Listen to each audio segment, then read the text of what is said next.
Hi everyone, this is Dee. I know it's been a while since I've been on here. I'm not, I'm just not on YouTube like that. I'm a viewer, predominantly.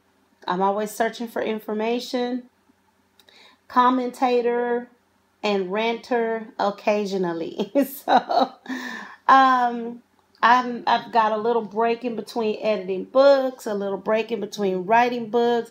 I use my downtime to go to YouTube, look at different things, and comment about it just to get things off my chest, just to clear my mind and just to be able to go back into my work fresh. So I decided to take a look at certain YouTubers to see what they are discussing and how it impacts the Black community.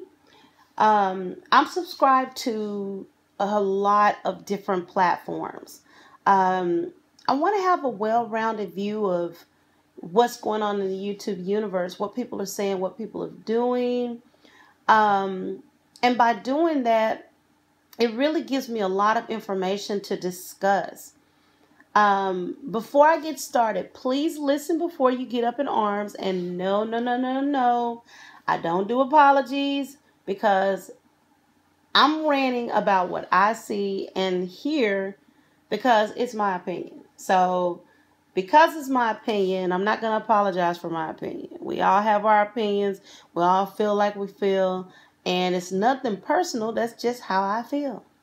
Now, as I started doing my normal research, I came across a video by Symone called Personally, I Don't Care How You Take This.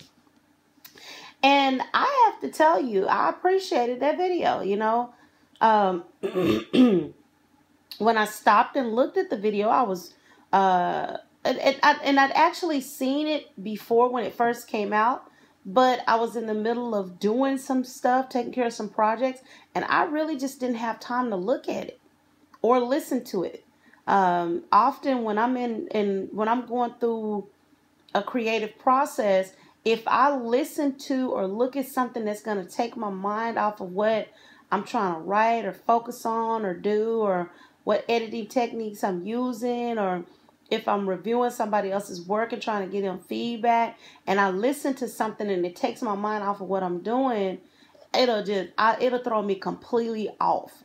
So sometimes I'll get notifications from other YouTubers about all kinds of stuff. I mean, everything. Entertainment news, different publishing techniques, writing techniques, selling techniques, just all kinds of stuff.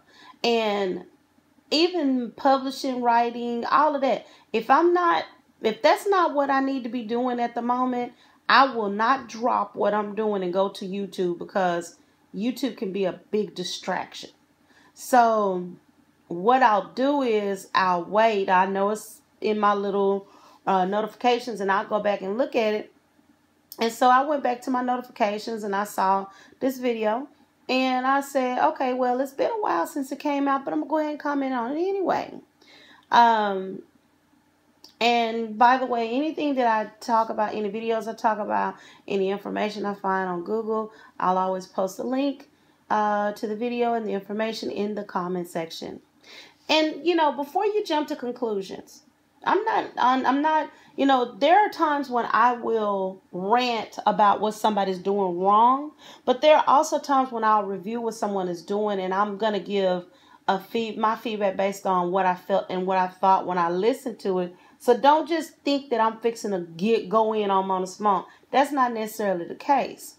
So before you jump to conclusions, I'm a totally and completely unbiased commentator who doesn't give a rat's patootie about what other people say or do. I don't care about clicking up with people. I don't have no affiliation with no big channel. No channels, actually. I don't have any affiliation with anybody. I don't do the whole clicky stuff. That stuff is for high school, junior high, middle school, for the babies, for the kids. I'm walking slowly towards 50. I don't have time. I'm creeping to 50. I don't have time for little kid BS. Believe it. I ain't finna click up, and I'm not gonna kiss nobody's behind to try to get numbers up and all this other stuff. I'm not gonna do it. I refuse. So all of you guys out there that kiss behind to get your numbers up so you can make money on YouTube, that's your business. That's not what I'm here for. And I do not do clickbait, bait, click, or none of that. What I do is listen to what other people have to say. If it makes sense, if it doesn't make sense, I comment on it. I listen to what she had to say. In a short period of time, Symone covered a lot of important information. And I just wanted to come on and, put my little 2 cents in on it. So, one of the things I have to, I'm really big on what's going on in the Black community, because often we have conversations about the Black community, but we forget to talk about the underlying problems in the Black community. We want to rant about foolishness, and we want to argue about mess, and we want to do fake beefs to stir up, conversations, to drive people to look at our channels and different stuff. Now, I say we, that's not me. I'm not in that. I don't do the fake beefing and all that other foolishness. I think that's ridiculous. If you got to sell your soul and your behind to make money, be my guest. Please do that if that's what makes you happy. Everybody don't have those same kind of ideas, and I don't care about all that stuff. Oftentimes, I see people talking about what's going on in the Black community, but they forget, and it kind of ticks me off a little bit. They forget to really discuss what's going on in the Black community, because the Black community is not as strong as it could be for a reason. And the reason is because Black people often don't support Black people. And, when I was listening to Mona, I got her angst. She was tiffed about a lot of the things, the comments that were coming through her page, the things that people were saying, the way people have been treating her, and I don't personally know this woman. I don't know if she 100% real, 100% phony, in the middle, 75, 85, 25. I don't know. I have no way of knowing who or what she is. I could do a Google search and I could find out a lot about her, just like she could find out a lot about me. I don't go in that deep because it's not that serious to me. But what I will say is she brought up a lot of good facts.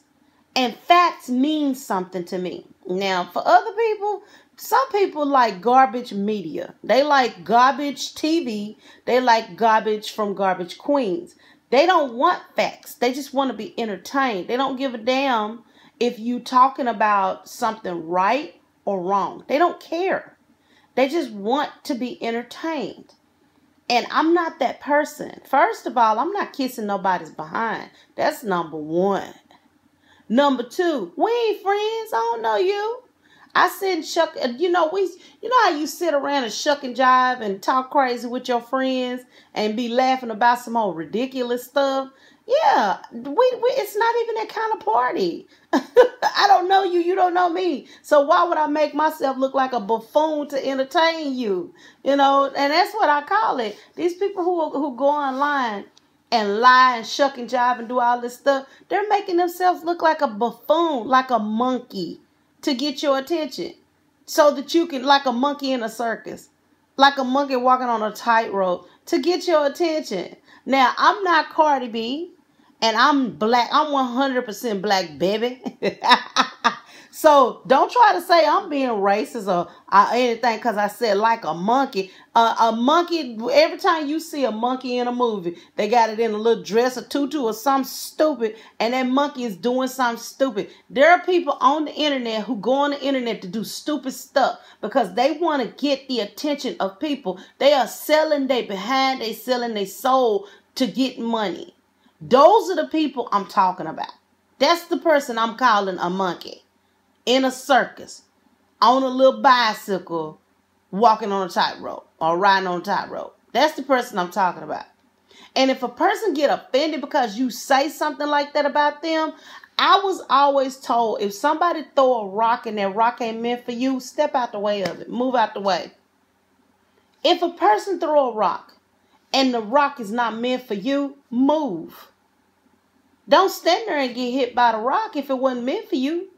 If the rock hit you, then it must be meant for you. So apparently, I'm talking to you. And if I'm talking to you and you feel some kind of way about it, well, then maybe you need to clean up your act. Don't get mad at me. Get mad at yourself.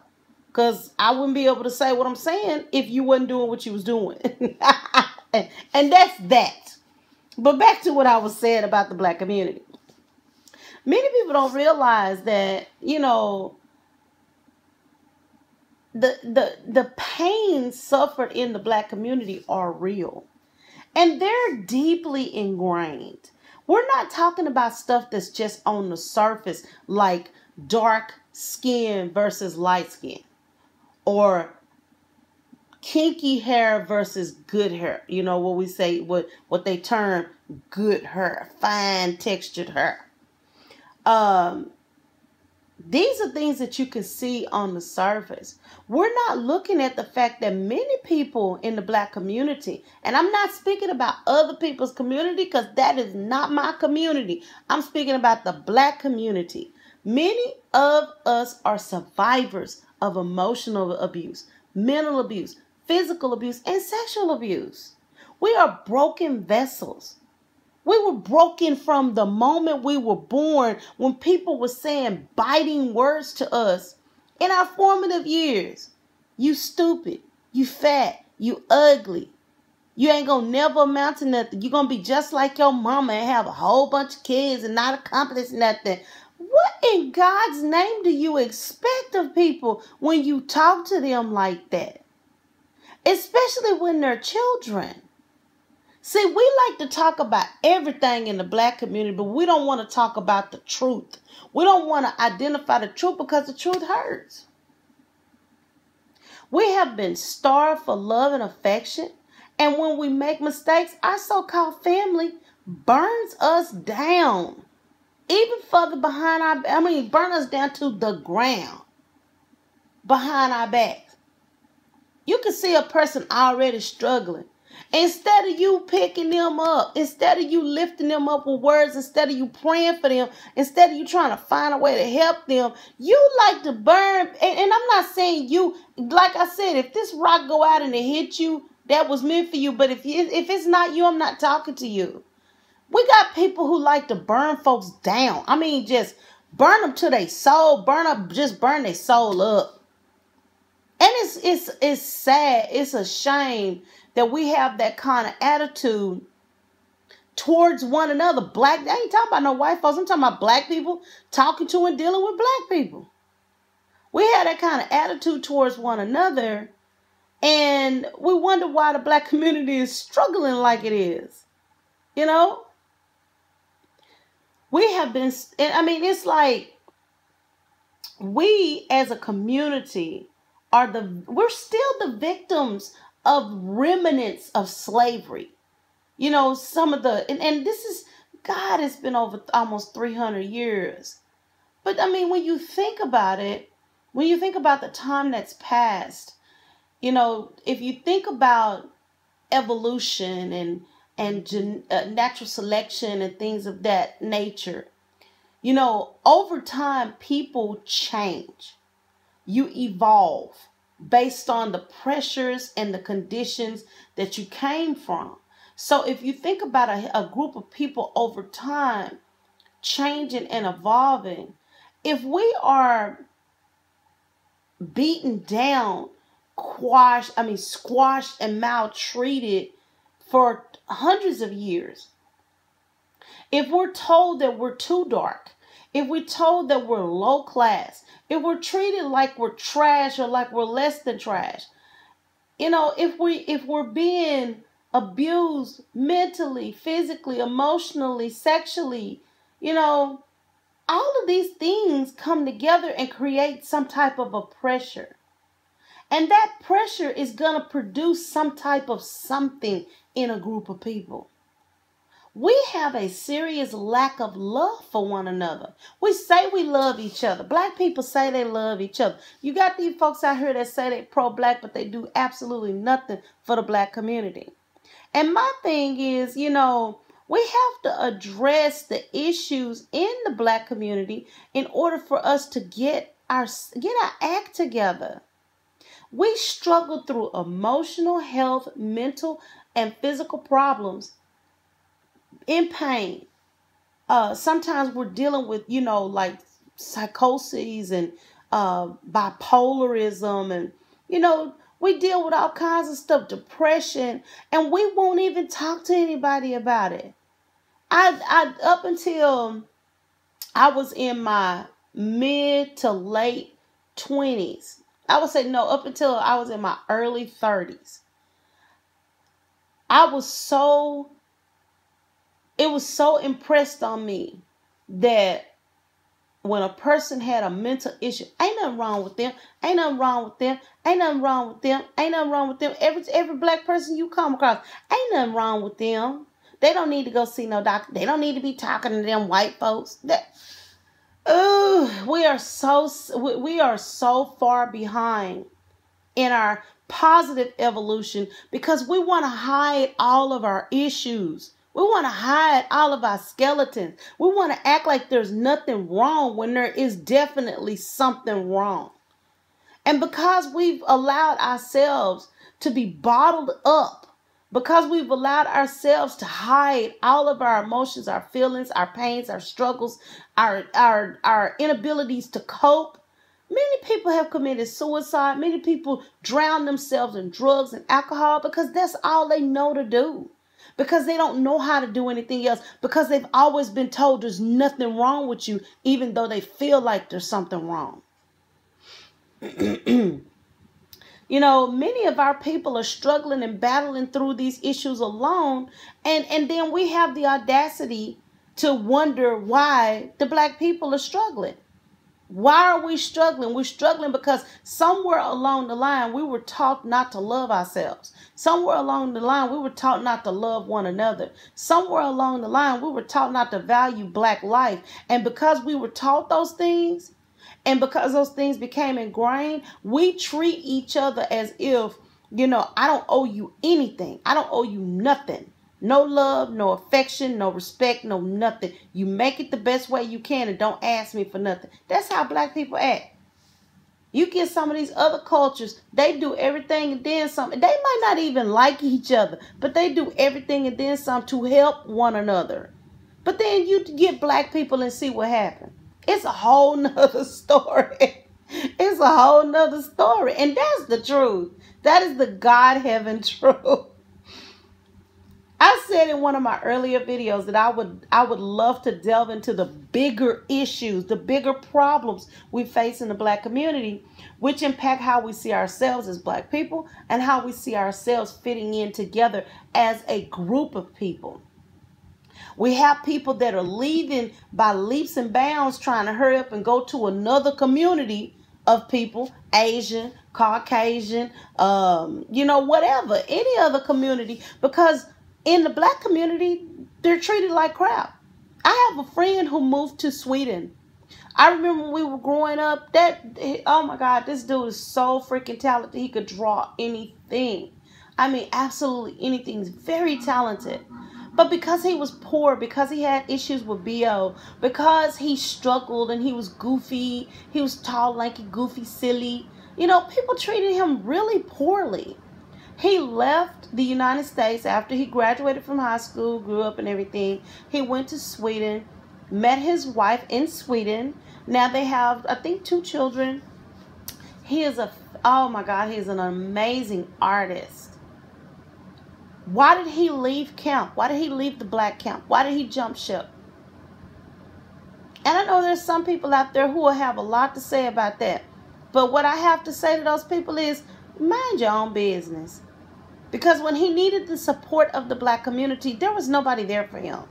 People treated him badly. And it wasn't the white people who treated him badly. The white people helped him. They actually helped him, supported him, helped him get to Sweden so that he could grow as a person.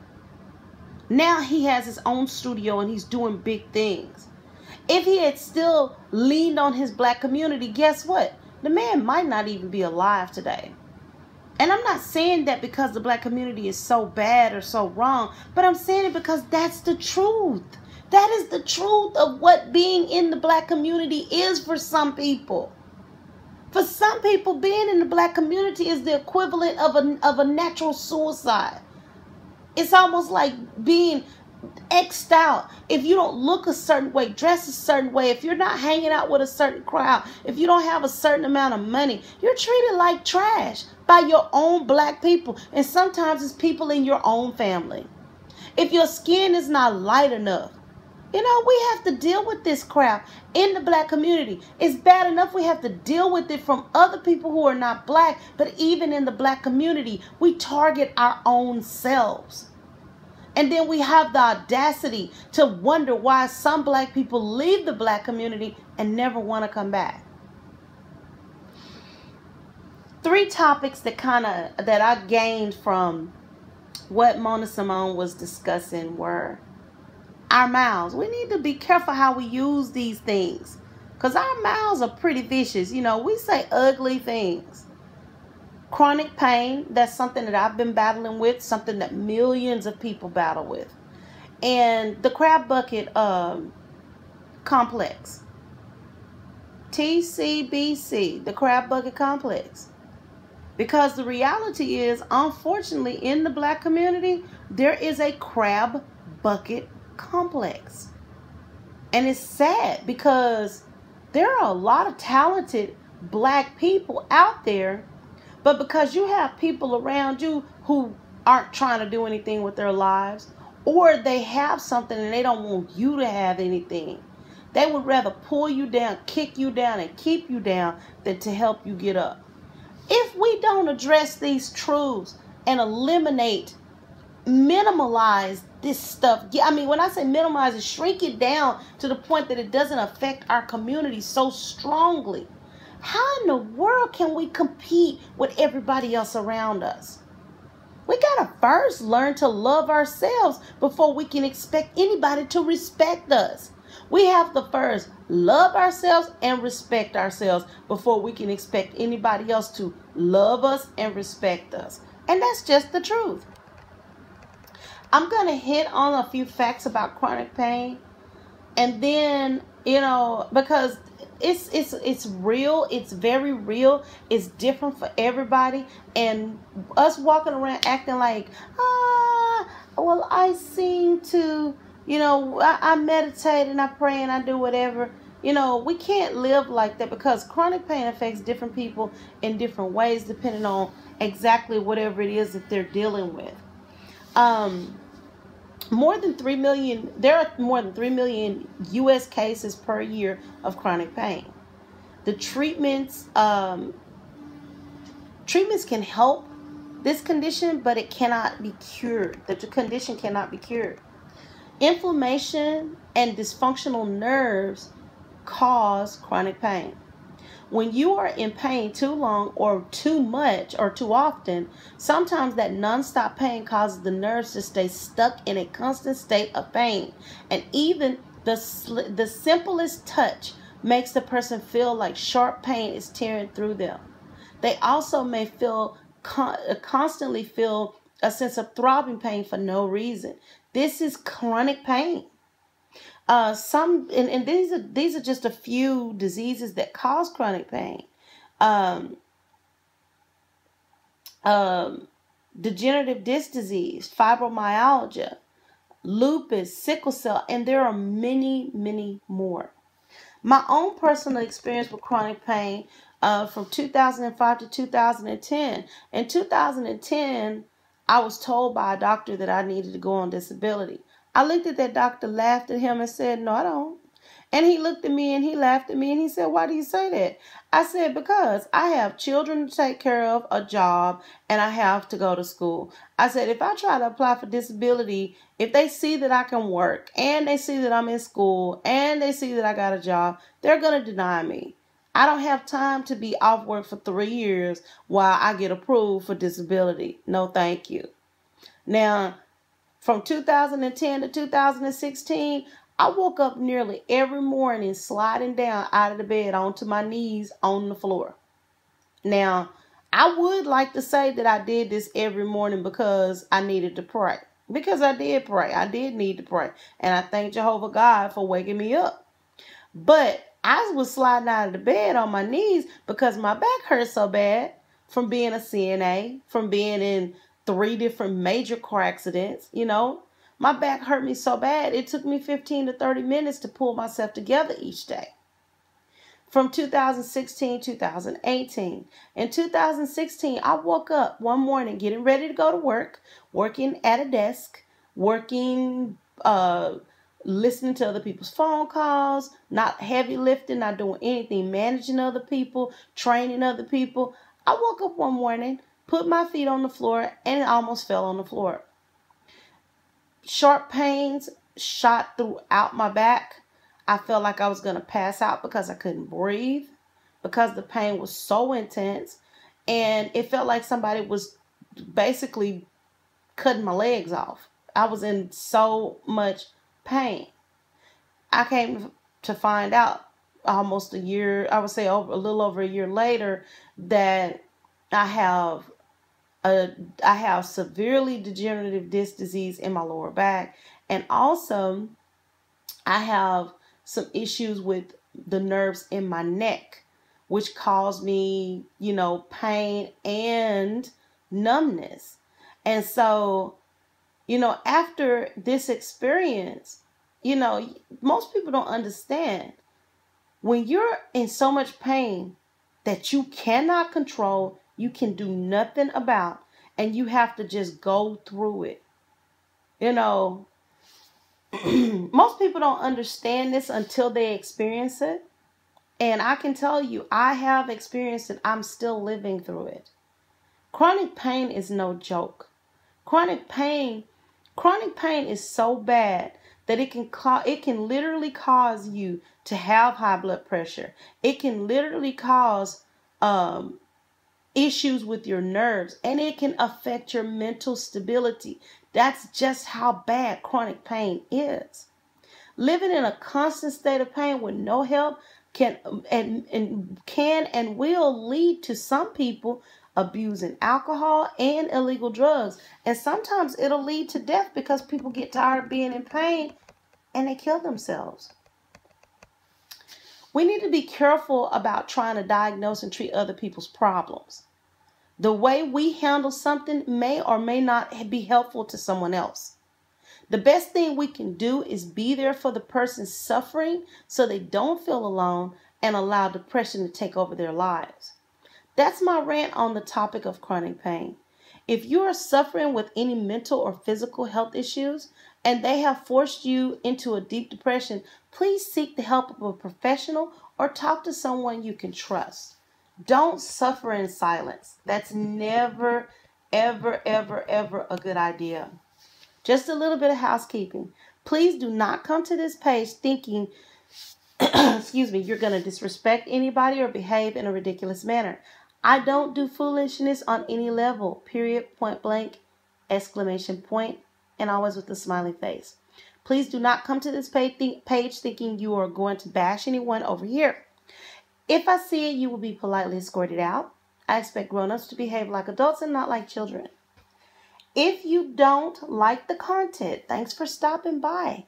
But you are not forced to stay, so leave if you feel the need to do so. This is Black Conspiracy TV, BAD-TV.